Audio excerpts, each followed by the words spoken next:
Gather round, children, gather round. It's story time with Jess, the little writer. In case you didn't know, that's me. Charity's flaw. Everybody has flaws. At least that's what which Ellen had heard. She had no flaws, but did have a huge problem. Ellen's little apprentice was not hateful enough, not spiteful enough, not callous or cruel enough. Just not witch enough. But Ellen could fix her. The coven had given her 90 days to break little apprentice Rosa, and break her is what Ellen would do. First, she had to find the perfect spell, then plan the perfect execution. This girl was not going to make Ellen look bad.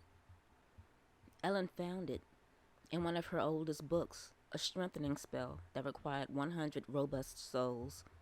She would have to collect way more than 100 to meet the minimum. Out of 500, maybe a third would do. The rest would be too depressed, too cynical, too jaded. Ellen decided to make it 1,000. She gathered together a red wagon, the most harmless thing, also 1,000 gold coins. She called Rosa, a tiny girl of 13, into her office. I have a task for you, Ellen said. I want you to hand these out at the folk festival this week, as many as you can. Rosa was delighted. She attended the folk festival with 3 witches from her coven supervising. The 3 chaperones whispered and snickered to each other the whole time.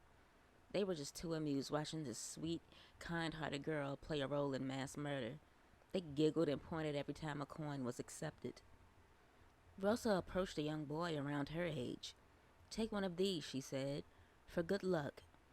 He took a gold coin from her wagon, as did 998 others. When the festival ended, Rosa had no coins left. Ellen was thrilled when Rosa returned with an empty wagon. Good job, Ellen said. Come see what happens next. Rosa followed Ellen down into the basement, where all spells were cast and potions brewed. Ellen showed Rosa a clay pot sitting on her work table. She also showed Rosa the strengthening spell. It produced a mist that, when inhaled, would give the caster a powerful energy boost, stamina, and muscle. It lasted a lifetime and never wore off. Rosa read the spell and gasped. You tricked me. Ellen laughed. See, this is why you shouldn't be nice to people. That'll teach you to share and care. The spell was complete. Ellen grabbed a sledgehammer and smashed the pot to pieces. Suddenly the whole basement was filled with brilliant white light. It turned to thick fog, then to mist. Rosa tried to run, but Ellen held her by the hood. Look, Ellen said. Look at all the people you killed. Look at them. You can see their faces, their hatred, their rage. And it was true. Every person that had taken a gold coin was visible in the mist, including that young boy. All of their hate-filled eyes were on Rosa before being absorbed by Ellen. Rosa collapsed. She fell to the floor and remained there in stunned silence until the last person disappeared. It had worked. She was broken. Or so thought Ellen. So, what did we learn today? Ellen said. Rosa whispered, no charity. Don't give, only take. Take to keep. Ellen cackled. Good girl. Good. Rosa ascended the basement steps alone.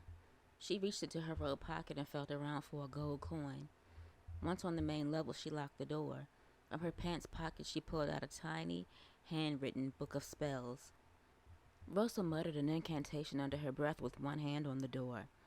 The screaming began immediately, followed by the clattering and clanging of Ellen fighting off the absorbed souls. I give you 999 deaths, Rosa said, because I'm charitable.